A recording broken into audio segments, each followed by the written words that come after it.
안녕하십니까. 데이터넷TV 김선혜입니다. 지피지기면 백전 불태라는 말은 사이버 보안에서 가장 핵심적인 전략이라고 할 수 있습니다. 특히 사이버 보안 인텔리전스는 적을 알기 위해 반드시 취해야 할 핵심 전략으로 알려지고 있습니다. 오늘 웨비나에서는 사이버 보안 인텔리전스를 활용한 보안 운영 사례라는 주제로 한국 레코디드 퓨처 윤광택 상무와 이야기 나누겠습니다. 윤광택 상무님 소개해드리겠습니다. 안녕하세요. 안녕하세요. 안녕하세요. 한국 레코디드 퓨처에서 인텔리전스 본부를 맡고 있는 윤광택 상무라고 합니다. 반갑습니다. 네, 웨비나가 진행되는 동안 궁금한 점은 채팅창에 질문해 주시고요. 설문조사도 진행하고 있으니 많이 응해 주시기 바랍니다. 좋은 질문을 주신 분과 설문조사에 답해 주신 분들을 추첨해서 선물을 드리겠습니다. 이제 웨비나에 앞서서 사이버 보안 인텔리전스가 무엇인지 아주 정확하게 아시는 분들이 많지 않을 것 같아서요. 상무님, 사이버 보안 인텔리전스에 대해서 조금 자세하게 먼저 설명해 주시고 웨비나 시작할까요? 네, 알겠습니다. 오늘은 제가 준비한 부분들 자체는 사이버 보안 인텔리전스를 어떻게 활용하는지에 대한 주제를 가지고 제가 소개를 해드릴 거긴 한데, 사실은 그 이전에 먼저 지금 기자님이 얘기하셨던 것처럼 사실은 인텔리전스라고 하는 게 어떤 내용인 건지, 우리가 얘기하고 있는 인포메이션이라고 하는 정보랑 무슨 차이가 있는 건지 그 관련된 정보를 조금은 더 구체적으로 좀 알고 갈 필요가 있어서 사실은 이 관련된 슬라이드를 제가 준비를 했습니다. 우리가 일반적으로 만들어지게 되면 시스템에서는 로그들을 많이 만들어지게 되어 있죠. 러 데이터라고 보통 표현하게 되어 있는데, 그 러 데이터 안에는 각각의 만들어지는 시스템마다 제공해지는 게 달라지게 되어 있습니다. 어떤 것들은 그냥 로그를 갖고 있기도 하고, 어떤 것들은 그냥 로그인, 로그오프 정보를 가지고 있기도 하고, 어떤 것들은 IP 정보를 저장하기도 하는데, 우리는 그런 관련된 정보를 데이터라고 보통 하게 되어 있죠. 보통 일반적으로 러 데이터라고 하게 되어 있습니다. 그런데 그 러 데이터를 우리는 조금 더 분류를 해놔서 그 내용 중에서 요거는 IP네, 요거는 URL 값이네, 요거는 도메인이네, 이런 각각의 정보들을 다 선택적으로 발라내서 해당되는 정보를 모아놓게 되면 이거는 그때부터는 IP를 가지고 있는 인포메이션이 되는 거고, 또는 해시 값을 갖고 있는 인포메이션이 된다는 것입니다. 그런데 그렇게 모아놓은 인포메이션은 그냥 있으면 인포메이션일 뿐이지 활용할 수 있는 가치는 사실은 없게 된다는 거거든요. 인텔리전스는 거기에 조금 더 정확한 정보들을 넣게 된다는 겁니다. 이 IP가 있는데 그 IP는 정상적인 IP네, 어느 호스팅을 하고 있는 IP네, 또는 이 IP는 CNC의 리스트이네, 우리가 말하는 것처럼 또 포괄적으로 얘기하자면 이거는 배드 IP의 리스트이구나, 이런 부분들로 만들 수 있다는 겁니다. 이 부분들 자체는 우리는 지금 이제 사이버 보안 인텔리전스라고 표현하게 되는 거죠.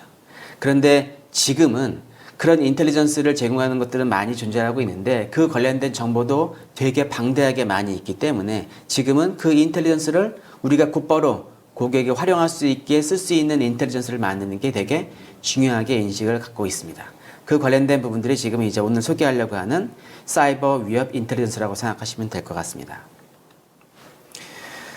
먼저 들어가기 전에 회사 소개는 간단히 드려야 될 것 같습니다. 레코디드 퓨처는 몇몇 분들은 아마 들어보신 분들도 계실 거고, 또는 어떤 분들은 처음에 들어서 너무 생소할 거라고 생각을 하고 있습니다. 레코디드 퓨처는 미국의 본사를 가지고 있고, 지금 제가 얘기하는 것처럼 사이버 보안 인텔리전스만 시장에서 공급을 하고 있는 유일하게 전문 사이버 인텔리전스 회사라고 생각하시면 될 것 같습니다. 10년 이상 동안 그 관련된 정보들을 가지고 있고, 고객에게 많은 확보를 통해서 베네핏을 드리고 있습니다. 오늘은 제가 이제 다른 뒷부분에는 회사에 대한 부분들이라든가 기술에 대한 소개를 드리긴 하겠지만, 사실 오늘을 관련된 부분들은 조금 더 인텔리전스라고 하는 그 정보, 아까 얘기했던 것처럼 인포메이션이 있고 인텔리전스라고 정보가 있는데, 인텔리전스를 어떻게 우리가 활용할 수 있을까, 우리가 도입을 하게 되면 그 인텔리전스 정보를 가지고 나는 무엇을 쓸 수 있지, 그 관련된 내용을 지금 소개를 해드리려고 합니다. 먼저 처음에는 이런 것 같아요. 사실은 보안 관리를 하거나 보안을 하거나 뭔가를 하게 되면 사실은 사용자 입장에서 보다기보다는 분석가의 입장에서는 그 정보를 무엇인가가 나오게 되면, 이 IP가 나왔는데, 이 해시값이 나왔는데, 또는 이 도메인이 나왔는데, 이 정보가 악의적인 것인지 좋은 것인지 또는 정상인 것인지 이런 부분들을 알 수가 없다라는 거죠. 그런데 그 관련된 부분들을 그러면 우리가 얘기하는 것처럼 구글이라든가 네이버라든가 다음이라든가 이런 포털을 통해서 검색하게 된다면 너무나 관련성이 없는 정보들을 제공해 주기도 하고 또는 의미 없는 내가 필요하지 않은 정보가 제공해 주고 있다는 거죠. 레코드 퓨처 같은 회사는 그런 관련된 정보를 조회할 수 있는 툴을 제공해 주는 거기도 합니다. 네. 그래서 이 IP를 조회해 봤더니 이 IP가 악의적인 IP네. 또는 이 IP가 아니라 이 해당되는 도메인은 피싱 도메인이네. 이 URL은 사기성 사이트인 거네. 이런 정보들을 조회해 볼 수 있는 것들을 제공해 주고 있다는 것이죠. 그럼 상무님, 그 뭐 악성 IP라든지 악성 URL이라든지 이런 거는 백신에서도 제공을 해주는 거잖아요. 근데 CTI가 백신은 아닌데 CTI하고 이 백신하고 어떤 차이가 있는 걸까요? 네, 사실은 그런 정보를 만들어내는 것들은 아까 얘기하신 것처럼 악성 파일이라든가 이런 것들은 백신 회사에서 이건 악의적인 파일이야, 이건 정상 파일이야 이런 부분들도 확인하기도 하고 또는 이 사이트가 피싱하는 사이트의 정보를 여러 가지 보안 솔루션에서 제공해 주는 건 맞긴 하죠. 그런 정보들을 다 가져다가 놓게 되면 사실은 자료 자체가 너무나 방대하다라는 겁니다. 너무나 많은 정보가 이제는 너무나 많은데 그거를 고객들이 그거 활용할 수 있게 된다면 뭔가 누군가는 검증이라는 작업들이 반드시 필요하게 된다는 거거든요. 아까 얘기했던 것처럼 악의적인 파일은 한 번 악의적인 파일은 끝까지 악의적인 파일이 되는 거죠. 그런데 IP는 그렇지 않을 수 있거든요. IP는 예전에는 CNC 서버로 사용이 됐긴 하지만 지금은 그 CNC 서버가 다 제거가 돼서 정상적인 호스팅을 하고 있을 수도 있다는 거죠. 그 관련된 부분들을 보려면 누군가는 다 기술적으로 분석을 하고 이게 지금은 정상인지 과거에는 그런 내용이 있던 건지 그런 내용들을 알려준다는 게 필요하다는 거죠. 그 부분들을 레코드 퓨처와 같은 그런 CTI 벤더들이 해당되는 내용들을 가지고 지속적으로 관리하고 유지보수하고 있는 부분들이 이제 해주는 형태가 된다는 거죠.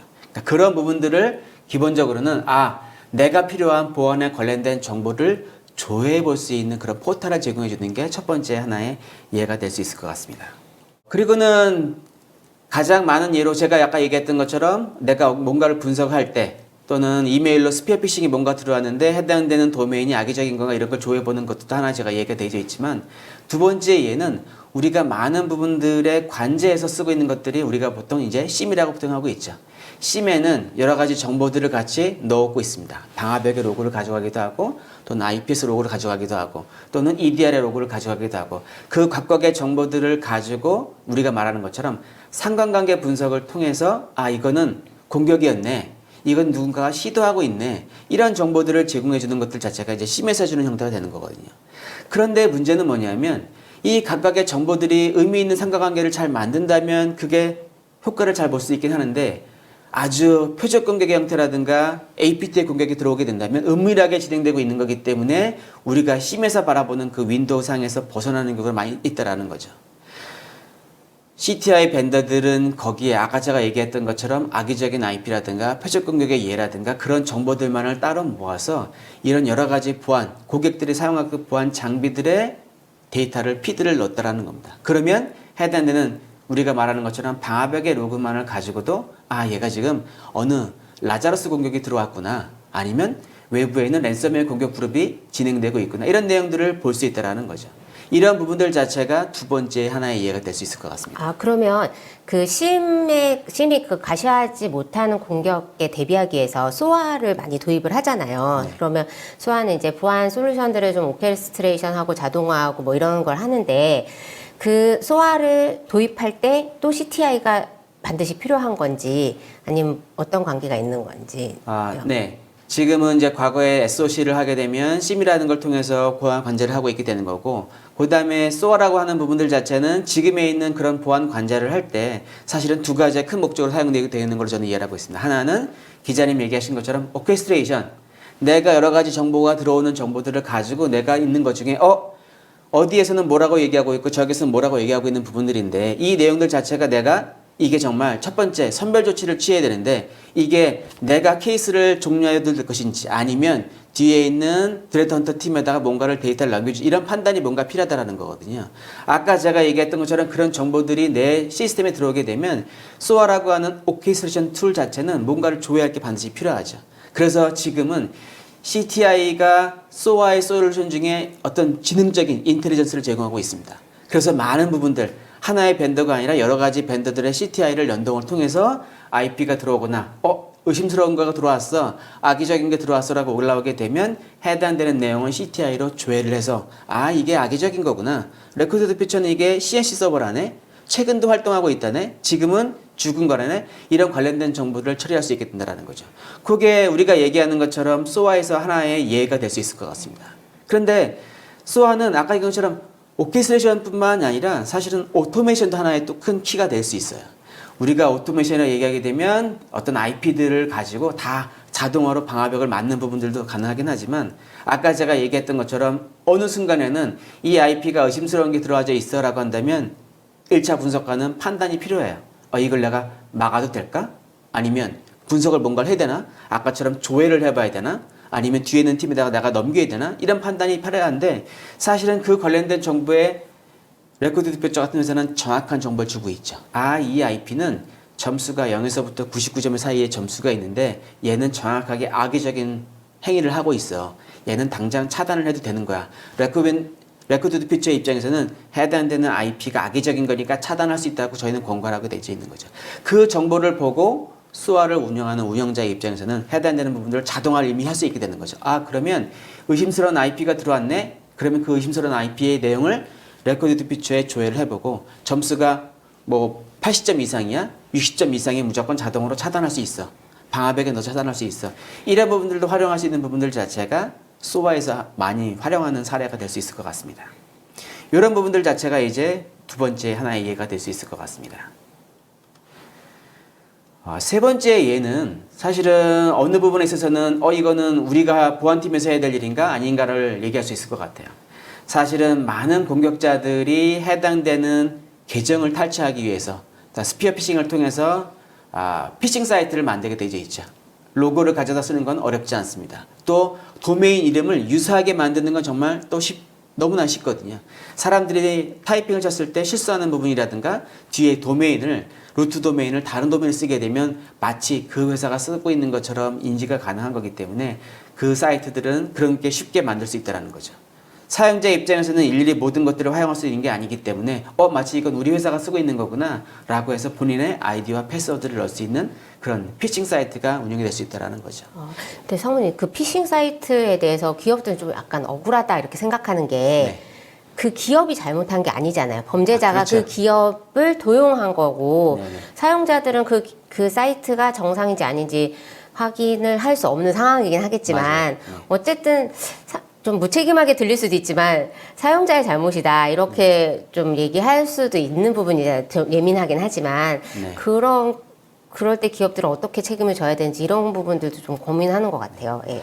근데 기업이 사실은 그 관련된 부분들은 사용자가 자기가 본인이 부주의에 의해서 자기의 계정을 넣거나 패스워드를 넣어서 그런 일이 유출됐던 거긴 한데 지금은 기업에 대한 사회적 책무라고 하는 부분들이 존재하고 있는 거기 때문에 우리가 일반 사용자의 입장에서는 해당되는 기업에 들어가서 그 내용들을 이용하는 컨슈머의 입장이 되는 거잖아요. 근데 PR을 보게 되면 사실은 그러면 저는 어디엔가 얘기를 할 수 있는 부분이 없다라는 겁니다. 그러면 저는 보통은 거기에 고객지원센터에 전화를 하죠.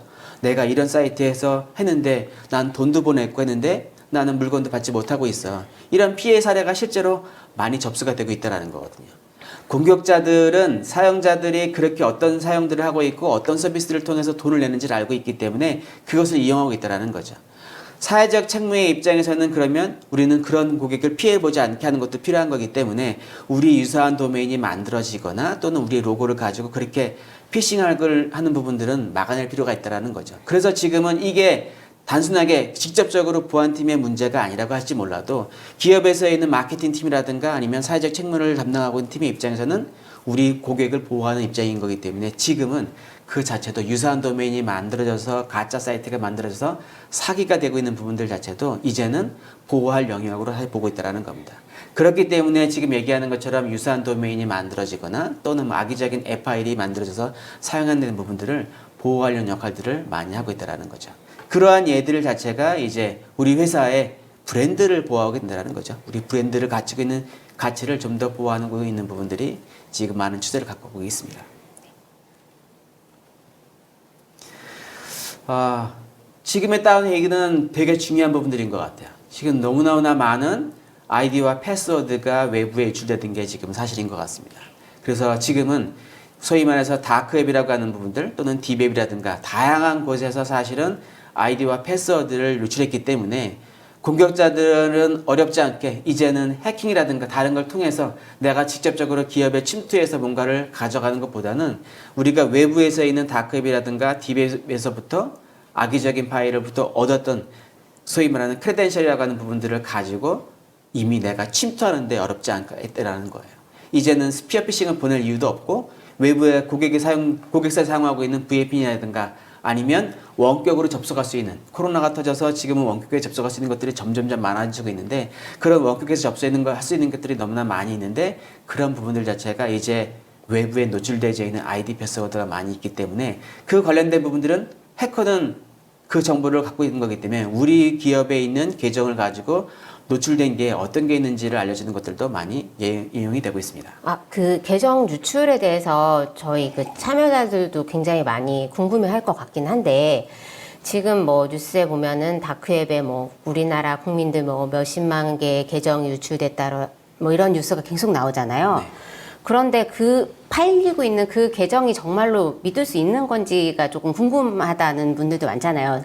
사실 저도 얼마 전에 은행에서 제 체크카드 정보가 도용이 됐다 뭐 이런 전화를 받았는데 그 체크카드는 이미 몇 년 전에 이미 만료가 된 거였어요. 그리고 그 은행 계좌도 없앴었고요. 그래서 이제 작년에 금융보안원이 다크웹에서 판매되는 정보를 분석했더니 절반이 가짜였다. 네. 그리고 아주 오래전에 만료된 것도 굉장히 많아서 실제로 유효한 정보는 그렇게 많지 않았다. 이런 보고서를 발표한 적도 있었거든요.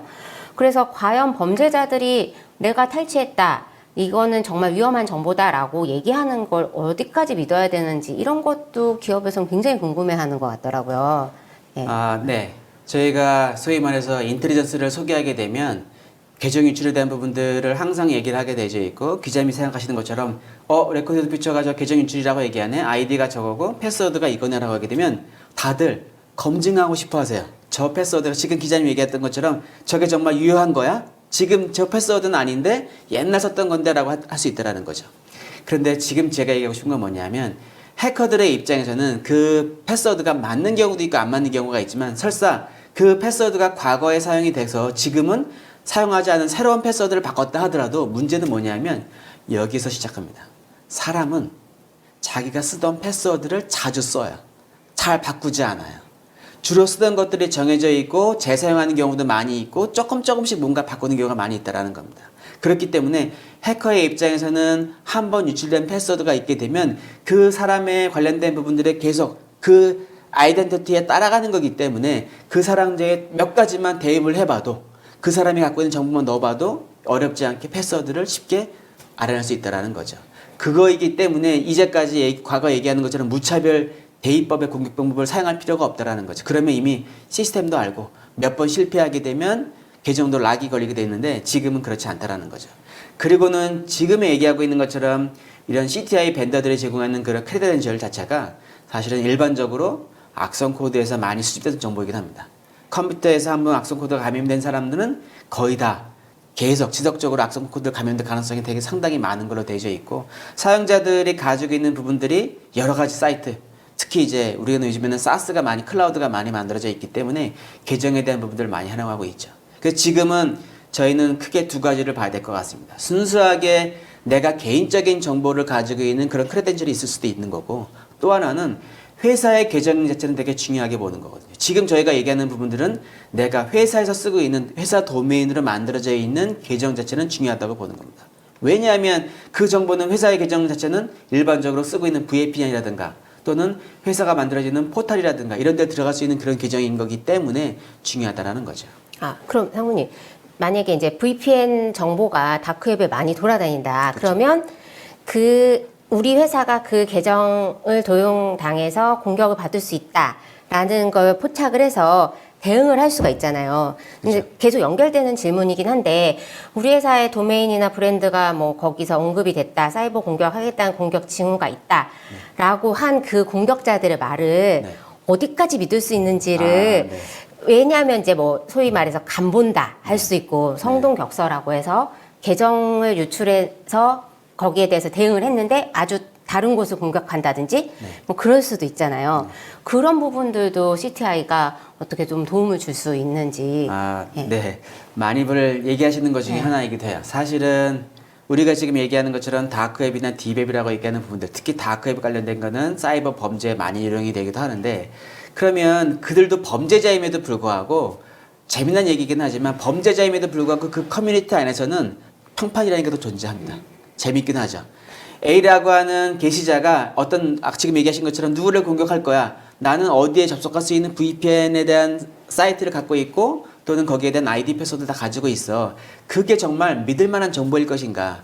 그러면 다들 해당되는 피해를 본 기업들은 거기에 댓글을 어떻게 다시냐면 샘플 한번 줘봐. 몇 개 줘봐. 내가 정말 그게 맞는 건지 내가 확인해 줄게 라고 하죠. 그런데 그거 이전에 이미 다크웹에서도 그들에 대한 계정 자체가 믿을 만한, 포스팅한 사람이 믿을 만한 사람인지 믿을 만하지 않은지 평판이라고 하는 것들은 저희 같은 CTI 밴드는 알고 있죠. 그 높다라고 하는, 크레디빌리티가 높다라고 하는 사용자들은 그 포스팅한 내용들 자체가 틀릴 수가 없습니다. 왜? 틀리게 되면 거기서 퇴출을 당하게 되어 있고 믿을 수 없는 사용자이기 때문에 그 신뢰도라고 얘기하는 부분은 그들도 범죄임자임에도 불구하고 중요한 걸로 만들어지고 있다는 거죠. 네. 지금 이제 얘기했던 것처럼 되겠네. 네. 지금 얘기했던 것처럼, 우리가 그런 부분들 자체는 다크웹에서 많이 얘기가 되고 있죠. 특히 공격하고 있다는 것도 있고, 또는 요즘의 얘는 사실은 공격하겠다라고 하는 것보다는 이미 공격을 해서 나는 특정 기업의 고객 정보를 가지고 있어. 특정 기업의 임직원 정보를 가지고 있어. 나는 그 공격을 해서 특정 기업의 도메인을 내가 획득을 했는데 도메인 어드민 계정을 내가 다 가지고 있는 거기 때문에 나 이거 얼마짜 팔 거야. 이런 옥션이라고 하는 부분들을 많이 올려주고 있게 되는 거죠. 그래서 거기에서는 나 어느 회사 규모가 얼마만큼이고 매출 정보가 얼마만큼인데 무술 정보 갖고 있는 거니까 나는 시작은 5만 불로 시작을 할 거야. 근데 옥션 시간은 48시간 동안 할 거고 혹시 10만 불을 누군가가 낸다면 이 옥션 거래는 끝날 거야 라고 하는 부분들로 많이 이루어지고 있다는 겁니다. 이제 맨 마지막 관련된 부분이 될 수 있을 것 같은데요. 조금 더 사실은 그 CTI를 사용하게 된 성숙도가 좀 높다고 저는 생각하고 있습니다. 왜냐하면 우리는 그런 거죠. 일반적으로 제가 아까 예를 들었던 것처럼 CM을 통해서 관제팀을 통해서 뭔가의 보안 관제를 하고 있는데 누군가는 세컨드 팀, 그러니까 소위 말해서 그 서트 팀에다 뭔가가 넘어오게 된 거예요. 뭔가가 들어왔는데 이 관련된 부분들은 단순한 걸로 보여지지 않는다. 이 관련된 거는 추가적인 뭔가가 조사가 필요하다라고 하게 되면 그 내용을 받은 서트 팀의 입장에서는 지금 얘기하는 것처럼 해당되는 몇 가지 단서를 가지고 뭔가를 조사를 하기 시작해야 돼요. 이게 공격을 했던 배우는 누구지? 이 IP는 언제 누가 사용했던 것이? 이들이 사용했던 것들이 만약에 표적 공격이라고 얘기하게 되면 그 표적 공격은 누구였을까? 그 표적 공격은 어디를 타겟으로 하는 공격자들일까? 이런 부분들을 추가적인 조사를 통해서 그들이 들어올 수 있는 가능성이 많이 있는 거기 때문에 내가 그들이 쓰고 있는 방법들, 우리가 말하는 TTP라는 걸 가지고 내가 추가적인 내부의 조사를 할 수 있게 된다는 거죠. 그래서 정말 이게 첫 번째 서트팀에 넘어져 왔었을 때 이게 만약에 초기 진입인 것인지 아니면 공격이 어느 정도 진행됐던 것인지 그런 분석을 할 수 있게 된다는 거죠. 그거를 요즘 그 마이터 어택이라는 그 프레임워크에 따라서 대응을 많이 하잖아요. 근데 보안 담당자들이 또 고민하는 게 마이터 어택을 참고해서 대응할 수 있으면 좋은데 그렇게 되기까지는 되게 높은 전문성이 필요하잖아요. 그러니까 CTI를 쓴다 해도 전문성이 높은 담당자들은 정말 그 CTI 도입의 효과를 많이 볼 수 있지만 그렇지 않은 사람들 같은 경우는 뭔가 공격 징후가 있는 것 같은데 어떻게 하지? 라고 하다가 그냥 공격을 당해버리는 경우도 많잖아요. 그럼 알고도 당하는 거잖아요. 이런 거를 걱정해서 차라리 모르는 게 낫다. 또 무책임하지만 뭐 그렇게 생각하는 분들도 있지 않을까 하는 생각이 좀 드는데 또 어떤가요? 사실은 지금 얘기하셨던 것처럼 그 마이터 어택 프레임워크를 사용한다고 하는 부분들은 제가 아까 얘기했던 성숙도가 조금 더 높다고 얘기할 수 있고 드레드 헌터팁이 존재한다고 볼 수 있을 것 같습니다. 그렇기 때문에 사실은 아까 얘기했던 것처럼 내가 2차적으로 서트팀에 뭔가가 넘어왔었을 때는 분석이라는 게 필요한데 마이터 어택 프레임워크 TTP를 가지고 활용을 쓴 것들은 크게는 한 두 가지가 있을 것 같아요. 하나는 단순하게 그들이 사용되고 있는 공격법 자체를 TTP의 목적으로 하게 되면 내가 그들이 사용하는 것들을 알 수가 있어요. 그러면 내가 그렇게 TTP를 보고 내가 뭔가를 준비할 수 있는지 가능한지 안 한지를 판단할 수도 있기도 하고, 요즘에는 EDR 툴 같은 경우에는 저희가 TTP를 알려드리면 그 TTP만을 가지고 또 다른 조사를 들어갈 수가 있어요. 그러니까 그 단서를 가지고 다른 솔루션에서 활용할 수 있는 계기가 이제 존재한다는 거죠. 이게 하나의 이해가 될 수 있을 것 같아요. 또 하나의 이해는 사실은 제가 얘기했던 것처럼 나는 내가 준비되어 있는 부분들이 이만큼인데 공격자들은 외부에 우리 인더스트리를 공격하는 공격자들의 그룹은 이런 기술들을 갖고 있다고 한다면 우리가 얘기하는 갭 분석이라는 게 가능해요. 내가 이제까지 투자했던 부분들은 이러이런 것들, 지금은 솔루션들 자체가 EDR이나 백신이나 뭐 이렇게 표현하고 있지 않죠. 어느 TTP를 차단할 수 있고 탐지할 수 있다, 이런 것도 얘기할 수 있는 거기 때문에 그런 걸로 얘기가 되는 부분이 서로 프로토콜이 맞는다는 얘기거든요. 그러면 지금 제가 얘기했던 것처럼 내가 우리를 공격하고 있는, 우리 인더스트리를 공격하고 있는, 우리 회사를 공격하고 있는 배우를 알게 된다면 그들이 쓰는 TTP들은 다 뽑아낼 수 있습니다. 그들의 역량도 알아낼 수 있어요. 그리고는 그들이 했던 유사한 방법들의 과거의 히스토리를 알 수 있다는 거죠. 지금 기자님 얘기잖아요. GP직이라고. 그들이 하는 것들을 알면 우리 된다고. CTI 같은 그런 벤더들은 해커들이 알고 있는 정보들을 아는 정보를 고객한테 알려드리는 거예요. 그래서 갭 분석을 통해서 그들이 갖고 있는 방법은 이런 게 있는 거고, 고객이 준비한 상황이 이만큼인 거니까 어디에 갭이 존재하고 있는 거구나, 이런 분석도 가능하다라는 거죠. 그런 것들이 활용할 수 있는 사례라고 생각하시면 될 것 같습니다. 그리고는 또 하나의 예는 이제 사실 레코드 피처도 SaaS 타입의 형태의 서비스를 제공하게 되는 거고, 이제는 디지털 트랜스포메이션을 통해서 많은 부분들 자체가 데이터 센터에서 클라우드로 서비스가 다 전향되고 있죠. 문제는 클라우드로 하게 되면 여러 가지 장점이 존재하고 있지만 보안팀은 점점 어려움을 닥쳐나고 있는 것 같아요. 왜냐하면 얼마나 많은 시스템이 있는지, 개발자들이 곧바로 테스트를 하고 생성하고 프로덕션을 올릴 수 있는 것들이 되게 클라우드의 장점인 거기 때문에 보안팀이랑 예전에 뭔가를 얘기하거나 호스트 네임을 받는다거나 IP를 받는다거나 이런 일이 존재하고 있지 않죠. 그들이 곧바로 그러니까 클라우드 EAS에서 모든 걸 다 할 수 있게 되는 건데, 그 관련된 부분들이 보안팀 입장에서는 인터넷에 연결되어 있는 시스템이 얼마나 있는지를 알 수가 없어요. 안다는 것 자체가 너무나 어렵죠. 그 부분들은 저희는 요즘에 보통 섀도우 IT라고 표현하고 있게 되는 거죠. 그래서 지금은 그런 것들이 인터넷에 연결되어 있는 자산이 어떤 게 되어 있는지, 얼마나 빈번하게 만들어지고 없어지고 하는지를 알려주는 부분들 자체가 요즘에는 공격 접점 인텔리전스라고 표현하게 되는 거죠. 이런 예들도 하나의 이제 활용 예가 될 수 있을 것 같습니다. 그 공격 표면 관리, 뭐 공격 접점 관리, 이거 요새 많이 나오는데, 그게 쇼단하고 또 많이 비교를 하더라고요. 쇼단하고 그 공격 접점 관리는 어떻게 다른 건가요? 쇼단도 IP를 하게 되는 거잖아요. 그죠? 그 IP가 만들어져 있고 하는 역할들은 거의 기술적으로는 거의 같아요. 그런데 일단은 레코드 피처가 갖고 있는 ASI라고 하는 공격 접점 인텔리전스의 내용들 자체는 아까 제가 얘기했던 것처럼 전 세계에 있는 모든 호스트는 저희가 실시간으로 스캐닝을 하고 있습니다. 그래서 고객사에 만들어지는 도메인이라든가 그런 내용들을 보고 새롭게 만들어지는 것들, 등록되는 것들, 또는 인증서가 만들어지는 부분들, 그 회사가 인증서를 만들어 신청할 때는 거의 동일한 이름으로 만들어지게 되어 있거든요. 그런 내용들을 가지고 기업에서 갖고 있는, 그 기업이 갖고 있는 리스트는 이만큼인 거고, 그 기업에서 만들어지는 새로운 시스템들, 들어갈 수 있는 접점이 뭐가 있고, 그것뿐만 아니라 해당되는 취약점이 어떤 것이 있어가지고 어떤 문제가 있다라고 하는 부분들을 알려주게 된다는 거죠. 그러니까 공격자들이 들어갈 수 있는, 침투할 수 있는 경로는 모든 걸 다 알려준다는 거죠. 실제로는 이런 그 공격 접점 인텔리전스를 활용하시기에 저희가 데모를 보여드리게 되면 담당하시는 분들은 깜짝 놀라세요. 저렇게 만들어졌네? 어제 호스트가 5개가 만들어졌네? 그게 아마존에서 만들어졌네? 이거는 지금 어디에도 있네? 우리가 관리가 안 되는 시스템이 어디 다른 클라우드 플랫폼에 들어가져 있구나. 저게 정말 있는 거야? 근데 실제로 해보게 된다면 그만큼 시스템이 있다라는 거죠. 관리가 안 되는 그런 사각지대가 존재하는 부분들을 찾아주고 실시간으로 계속 알려주는 부분들이 공격 접점 인텔리전스라고 생각하시면 될 것 같습니다. 제가 지금 오랜 동안 30분 동안 정도는 지금 얘기했던 것처럼 인텔리전스라고 하는 부분들을 제가 활용할 수 있는 부분들이 어떻게 만들어지는지를 큰 굵직굵직한 부분들만 제가 소개를 드렸던 것 같긴 해요. 제가 얘기했던 것처럼 중간에도 제가 소개를 드렸는데, 이제는 공격자가 항상 더 유리했죠. 계정을 가지고 있고 들어갈 수 있는 VPN을 갖고 있고 새로운 시스템이 만들어졌는데 여전히 보안은 되어 있지 않고 사각지대에 존재하고 있고, 지금 제가 얘기했던 것처럼 균형 자체가 비대칭이 되어져 있죠. 레코드 퓨처는 그런 불확실성, 공격자들이 갖고 있는 그 우위성을 가지고 고객한테 알려드려서 지금은 균형을 맞출 수 있는 거라고 저희는 생각을 하고 있습니다. 그걸 하려고 하는 부분들이 이제 레코드 퓨처가 이제 서비스를 제공하는 목표이기도 하죠.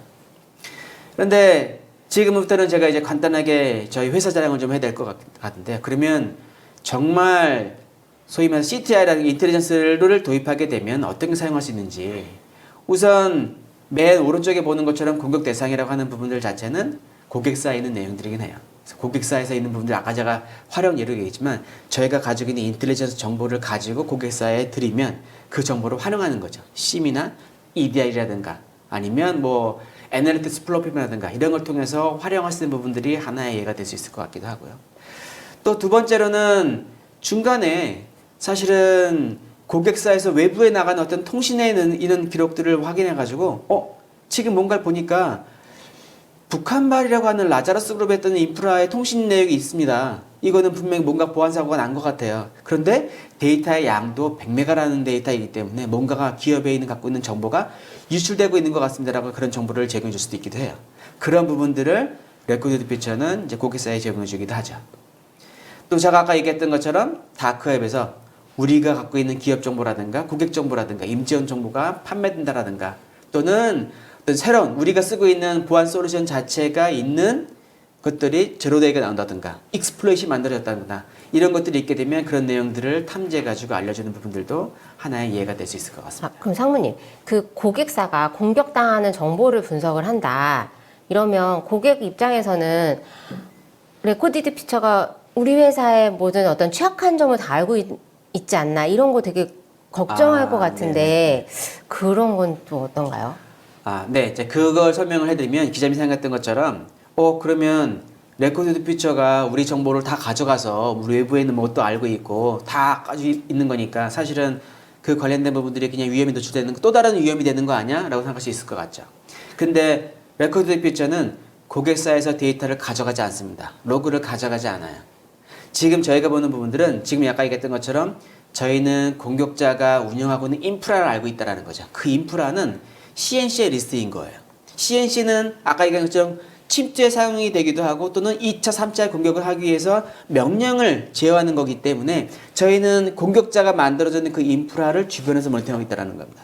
저희는 얼라이언스를 여기에서 호스팅하고 있는 시스템의 얼라이언스를 가지고 여기 주변에 있는 로그를 가져다가 보고 있어요. 고객사의 로그를 보고 판단한 게 아니라 저희는 여기에 이 CNC를 모니터링하고 있다가 이 리스트를 봤는데 우리 고객인 거예요. 그러면 그때 정보를 알려준다는 거죠. 그렇기 때문에 고객사의 정보를 가져가서 하는 게 아니라 그 관련된 정보를 여기서 공격자를 모니터링하고 있다가 거기 있는 정보를 안다는 거죠. 그렇기 때문에 고객사는 그런 걱정들을 하실 필요가 없을 것 같습니다. 그래서 이제 몇 장이면은 레코드 퓨처에 대한 장점들을 소개할 수 있을 것 같아요. 지금까지 제가 활용하는 예라든가 다양한 부분들 자체는 그러면 레코드 퓨처가 어떻게 그게 과연 가능했느냐. 레코드 퓨처는 하루에 문서를 처리하는 것만 해도 4천만 건 이상의 데이터를 하루에 실시간으로 처리하고 있습니다. 거기 문서의 내용이 영어, 일본어, 러시아어, 중국어, 아라비아어, 다른 나라, 심지어는 한국어라 할지라도 13개의 언어를 지원하고 있는 거기 때문에 그 언어를 다 같이 인식을 하고 기업들을 하고 시스템에 넣고 있다는 겁니다. 그리고 그런 내용들 자체는 제가 화면에서 지금 보여주시는 것처럼 각각의 점들이 IP나 해시값, 도메인, 각각의 여러 가지 오브젝트들을 얘기해야 되는 건데 그런 각각의 오브젝트들을 연결을 해놨죠. 근데 저는 이렇게 설명을 하거든요. 인텔리전스가 뭔가요? 라고 얘기하게 되면 단선 하나 주시면 잡아당기면 고구마가 나올 때 계속 나오거든요. 고구마 줄기 캐듯이 관련된 정보들을 드리는 게 인텔리전스가 드리는 정보이기도 하다. 이런 부분들이 지금 레코드 퓨처가 제공해주는 인텔리전스 서비스가 된다는 거죠. 그러면 상무님, 네. 우리나라 그 보안 회사들도 인텔리전스를 제공을 하잖아요. 네. 그러면 우리나라 회사들은 우리나라 기업을 타깃으로 하는 공격에 아주 특화돼 있다. 그러니 우리가 우리나라에서는 제일 잘 막는다. 네. 이렇게 얘기하는데 네. 그런 거는 또 레코디드 퓨처는 어떤가요? 네. 그 부분은 저도 동의하는 부분이긴 합니다. 지금 누가 했는 것처럼 각각의 보안 회사는 그들이 가지고 있는 보안 솔루션이라든가 그들이 갖고 있는 역량을 가지고 많이 잘 아는 데가 존재하고 있죠. 누구는 표적 공격을 잘 알고 있다고 얘기를 하기도 하고 지금 얘기하신 것처럼 누구는 로컬 정보는 우리가 최고로 잘 많이 알고 있어. 틀린 말은 아니죠. 정확한 부분들일 것 같아요. 그런데 그렇게 하게 되면 그러면 고객의 입장에서는 로컬에서는 로컬 것도 정보로 가야 되고 글로벌 것도 와야 되는 거고 여러 가지 보안서를 다 사야 된다는 얘기밖에 안 된다는 겁니다. 레코드 퓨처는 그런데 종속성을 가지고 있지 않아요. 저희는 한국에 관련된 정보도 수집하고 있고 글로벌에서가 있는 것도 수집하고 있고 다크웹도 수집하고 있고 여러 가지 다양한 소스로부터 수집을 해서 저희는 하나에 모아져 있는 걸로 존재하고 있다는 거죠. 그래서 누구는 북한발이라고 하는 공격자 체제를 누구는 김숙희라고 얘기하고 있고 누구는 라자로스 그룹이라고 얘기하고 있고 누구는 북한의 거라고 얘기하고 있고 그렇게 다양하게 명칭이 다 다르다 할지라도 레코드 퓨처 입장에서는 하나인 거예요. 북한발. 그러면 거기 안에는 라자로스도 들어가고 김숙희도 들어가고 여러 가지 다양한 인물을 같이 볼 수 있다는 거죠. 그렇기 때문에 고객의 입장에서는 어려움을 각각에 있는 모든 회사들의 내용들을 다 알지 있고 있지 않다 하더라도 우리는 그걸 사용하게 되면 쉽게 알 수 있다는 거죠. 그래서 그런 부분들 자체를 제가 이제 예를 하는 건데 아까 하루에 처리하는 게 4천만 건의 이상의 문서를 처리하고 있다고 제가 말씀을 드렸는데 여기에 얘는 세 가지의 로그의 형태가 될 수 있어요. 여기는 얘는 지금 영어로 만들어져 있긴 하지만 여기 보는 것처럼 뭐 중국 베이스다 또 키메라다 또는 반도체를 공격하는 거다 여러 가지 관련된 해시값도 존재하고 있고 도메인이 존재하고 있는데 레코드 퓨처는 이런 정보들을 그냥 크롤링해서만 가져오는 게 아니에요. 그렇게 크롤링해서 가져오는 게 아니라 그걸 가져와서 해야 되는 데는 가져올 때 이거는 무엇이구나 이 정보는 IP네 이 정보는 인더스트리네 이 정보는 피해 기업이네 공격 방법이네 요걸 다 선별적으로 해서 저희 플랫폼에 저장을 하고 두고 있다는 거죠. 그래서 그렇게 다 선별적으로 들어온 정보들을 가지고 저장을 하게 되면 이렇게 저희는 인텔리전스 카드라고 되어 있는데 제가 아까 얘기했던 것처럼 하나의 단서만 얘기하게 되면 고구마 줄기 뽑으면 다 고구마가 따라 나오듯이 각각의 관련된 정보들을 보여주게 있다는 겁니다. 언제 처음 봤는지 얼마나 활동을 하고 있는지 얼마나 악의적인 것인지 어디를 공격했는지 지금은 살아있는 것인지 과거에 했던 이력이 했던 건지 다양한 정보들을 가지고 수집을 해서 이렇게 보여주는 게 큰 특징이 될 수 있을 것 같습니다. 네. 그러면 그 전 세계에서 일어나는 정보들을 다 수집을 하고 뭐 그런 거잖아요. 정보가 굉장히 방대하잖아요. 그런데 보안 담당자 입장에서는 너무 많은 정보를 갖고 있으면 그래서 뭘 어떻게 하라는 거지? 라는 게 또 좀 그 의문일 것 같아요. 그러니까 예를 들어서 어떤 위협이 있어. 그런데 이거를 어떻게 써야 되는가? 그런 거 좀 궁금해할 것 같거든요. 그러니까 너무 어렵다, 쓰기가 어렵다 이렇게 생각할 수 있을 것 같은데 그렇죠. 네. 사실은 제가 아까 얘기했던 것처럼 누구나 아까 얘기했던 모든 회사들은 그들만의 가지고 있는 기업 IP를 가지고 있고 정보들을 많이 수집하게 되잖아요. 국내에서는 국내 정보가 많이 있을 것이고 다른 회사는 또 그렇게 좀 많을 것인데 그러면 아까 제가 처음에 서대 시작할 때 하는 거랑 같은 것 같아요. 활용할 수 있느냐, 당장 활용할 수 있느냐가 되게 중요한 것 같아요. 왜냐하면 내가 뭔가를 돈 주고 구입을 해야 되는 건데 내가 도입을 했는데 나랑 연관성이 없어가지고 도입하는 부분이 의미가 없으면 사실은 도입했는데 한 번도 효과를 보지 못하는 거랑 같은 거잖아요. 사실은. 그죠? 지금 뭔가를 악의적인 것을 탐지하고 뭔가를 피해를 막는 거기 때문에 지금은 그렇기 때문에 그렇게 모아놓은 정보들을 분석하는 게 필요하죠. 지금은 제가 얘기했던 것처럼 다음 장에서 소개될 것 같아요. 이렇게 각각의 관련된 정보들을 다 모아서 시스템적으로 만들어내는 것들은 컴퓨터가 하는 거기 때문에 어렵지 않게 모아놓을 수도 있고 다 글로벌하게 크롤링할 수도 있고 다 모아서 넣는 거는 어렵지 않을 수 있을 것 같습니다. 그런데 그 정보가 정말 의미 있는 것인지 또는 이게 도입했을 때 효과가 내는 것인지는 누군가가 분석가가 데이터를 분석이라는 게 반드시 필요하다는 거죠. 그래서 그 내용들을 가지고 소위 말해서 추려서 그 많은 정보 중에서 추려서 활용할 수 있는 가능한 자체만을 가지고 주는 게 더 중요하다는 거죠. 정말 중요한 게 있어요. 이거는 정말 표적 경계 그 아무도 갖고 있지 않은 거예요. 틀린 건 아니죠. 정확한 정보가 되는 거죠. 그런데 그 정보는 나와는 관련이 없을 수도 있습니다. 왜? 나를 공격하지 않으면 그거는 관련성이 없다라는 거죠.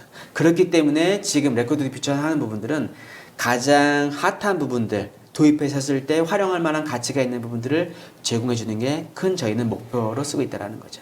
그렇기 때문에 지금 해야 되는 것처럼 시스템에 들어오는 부분들과 그 다음에는 사람이 분석해서 넣는 부분들이 두 가지가 다 맞아야지만 우리가 말하는 것처럼 인텔리전스를 할 수 있게 되는 거고요. 그래서 지금 제가 슬라이드에 얘기했던 것처럼 고객한테는 각각의 수준에 맞춰서 서비스들로 제공해 주겠다라는 겁니다.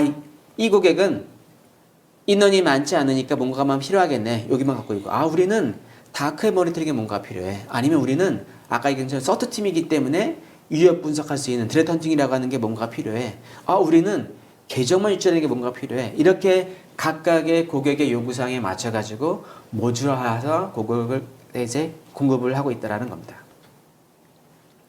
그래서 그렇게 관련된 부분들 자체는 제가 얘기했던 것처럼 이제는 이제 활용할 수 있는 부분들이 되는 거죠. 그래서 고객이 도입했던 여러 가지 솔루션들, 아까 얘기했던 것처럼 심도 있고, SOA도 있고, EDR도 있고, 애널리틱스 플랫폼도 있고, 여러 가지 솔루션들을 통해서 레코드 퓨처가 가지고 있는 인텔리전스를 받는 거죠. 받아서 이제 활용한다라는 겁니다. 그런 부분들 자체가 이렇게 많은 부분들이 예전부터 많이 만들어져 있고, 이 부분들이 이 리스트에 없다 하더라도 API를 통해서 쉽게 연동이 가능하도록 그렇게 제공해드리고 있습니다. 제가 아까 지금 기술적인 부분들을 많이 말씀을 드렸는데 그 중에 정말 중요한 부분들은 아까처럼 분석가 그룹이에요. 레코드 퓨처도 별도의 분석가 그룹이 존재하고 있습니다.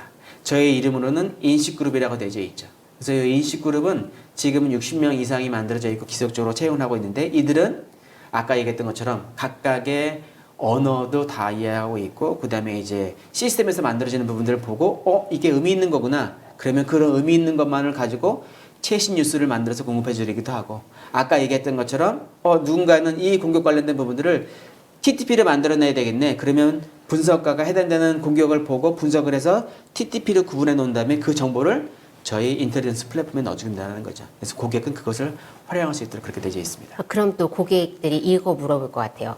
그 분석가들이 분석한 네. 그 정보가 아주 정확하고 전문성이 있긴 하지만 네. 그 분석가가 우리 회사 직원은 아니잖아요. 네. 우리 회사의 비즈니스라든지 어떤 영향도 이런 거를 다 알 수 없을 텐데 레코디드 퓨처의 인식트 그룹에서 분석한 그 정보를 얼마나 신뢰할 수 있느냐 네. 이걸 좀 궁금해할 것 같거든요. 그래서 네. 분석가들은 어떤 백그라운드를 가지고 있고 어떤 전문성을 갖고 있고 이런 거를 좀 검증할 수 있는 뭐 그런 게 있나요? 네.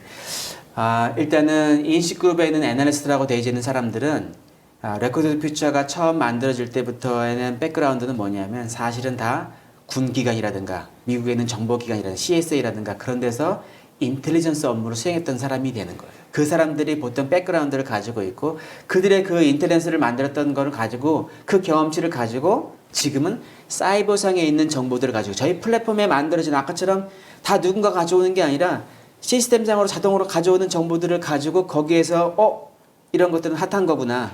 그리고 이 인식그룹에 있는 애널리스트는 아까처럼 그 다크웹에서 활동도 하고 있거든요. 그들을 모니터링하고 있고 그들이 하는 직무를 보고 있고 그들이 어떤 경향들을 가지고 있는지를 다 계속적으로 보고 있고 또 하나는 언어도 러시아를 할 수도 있고 중국도 할 수 있고 이란 아랍어도 할 수 있고 다양한 언어 전문가이기 때문에 해당되는 내용을 가지고 판단을 해서 볼 수 있다는 겁니다.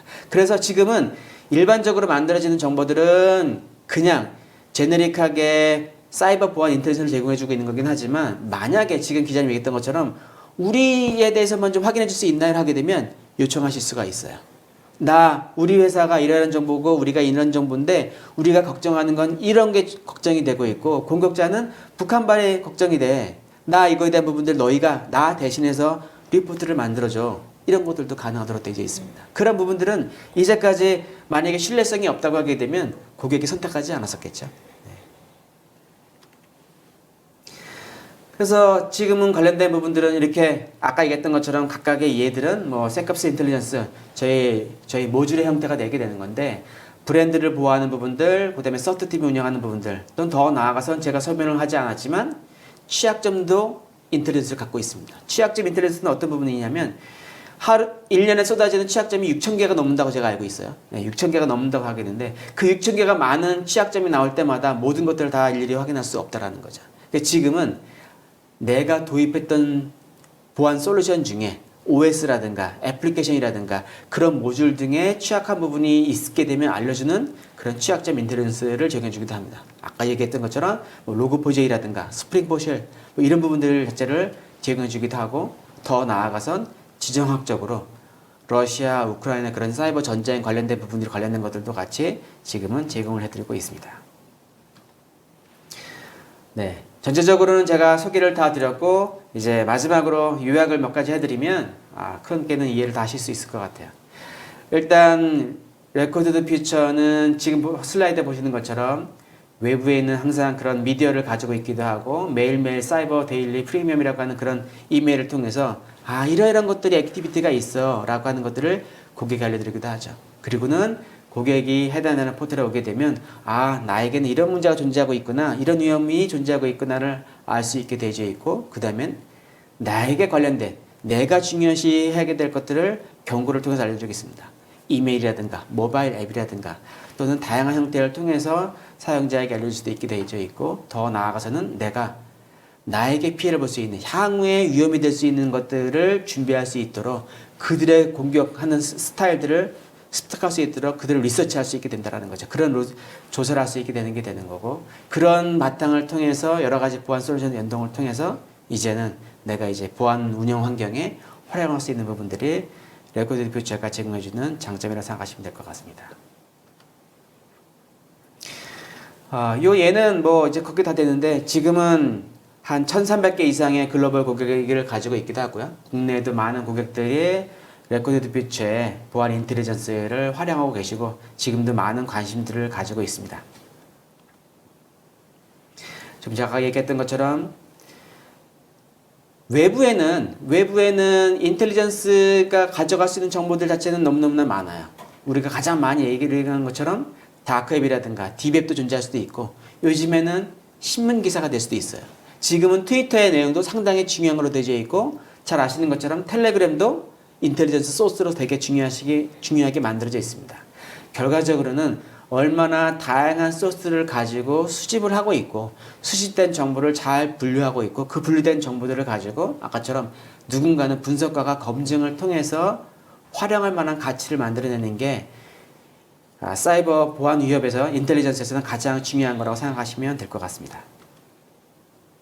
그래서 레코드 퓨처는 아까 제가 얘기했던 것처럼 다양한 부분들의 고객에 맞는, 고객이 가지고 있는 인력 현황이라든가 고객이 사이버 보안 위협을 할 수 있는 성숙도라든가 다양한 형태들을 통해서 고객이 할 수 있는 부분들로 서비스들을 제공해 드리고 있습니다.